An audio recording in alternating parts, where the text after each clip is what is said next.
Champions ట్రోఫీని మరోసారి team India ముద్దాడింది. Dubai వేదికగా జరిగిన ఫైనల్ మ్యాచ్లో న్యూజిలాండ్ని ఓడించిన రోహిత్ టీం ఛాంపియన్స్ ట్రోఫీని కైవసం చేసుకుంది. ఇక 252 పరుగుల విజయ లక్ష్యంతో బరిలోకి దిగిన టీమిండియా మొదటి నుంచి ఆధిపత్యాన్ని ప్రదర్శించింది.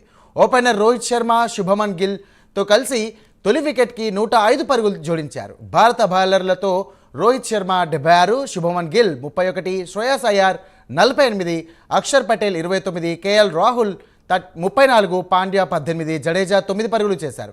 ఇక 4 కొట్టి జట్టును గెలిపించాడు. ఇక న్యూజిలాండ్ బౌలర్లతో సాటర్న్ 2, రచిన్ రవీంద్ర 1, బ్రేస్వెల్ 2 వికెట్లు సాధించారు.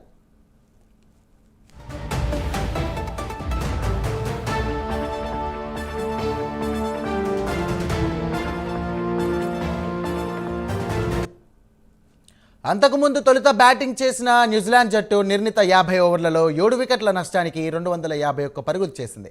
ఇక Daryl Mitchell 63, Michael Bracewell 51, Rachin Ravindra 37, Glenn Phillips 34 పరుగులు చేశారు. మిగిలిన వారిలో Will Young 15, Ken Williams 11, Tom Latham 14, Mitchell Santner 8 పరుగులు చేశాడు. ఇక భారత బౌలర్లలో కుల్దీప్ యాదవ్ 2, వరుణ్ చక్రవర్తి 2, రవీంద్ర జడేజా, షమి చెరో వికెట్ పడగొట్టారు.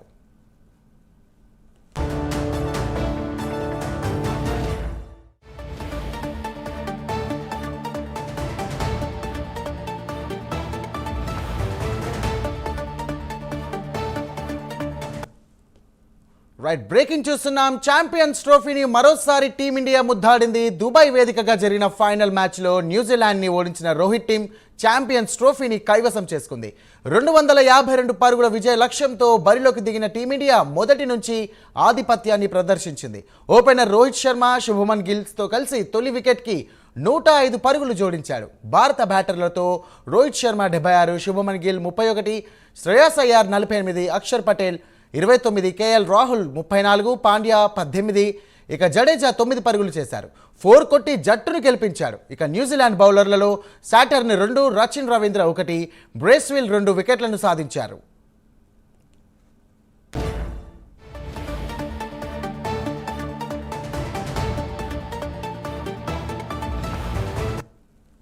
అంతకుముందు తొలుత బ్యాటింగ్ చేసిన న్యూజిలాండ్ జట్టు నిర్ణీత 50 ఓవర్లలో 7 వికెట్ల నష్టానికి 251 పరుగులు చేసింది. Daryl Mitchell 63, Michael Bracewell 51, Rachin Ravindra 37, Glenn Phillips 34 పరుగులు చేశారు. ఇక మిగిలిన వారిలో Will Young 15, Ken Williamson 11, Tom Latham 14, Mitchell శాటర్న్ 8 పరుగులు చేశారు. భారత బౌలర్లలో కుల్దీప్ యాదవ్ 2, వరుణ్ చక్రవర్తి 2, రవీంద్ర జడేజా, షమి చెరో వికెట్కు పడగొట్టారు.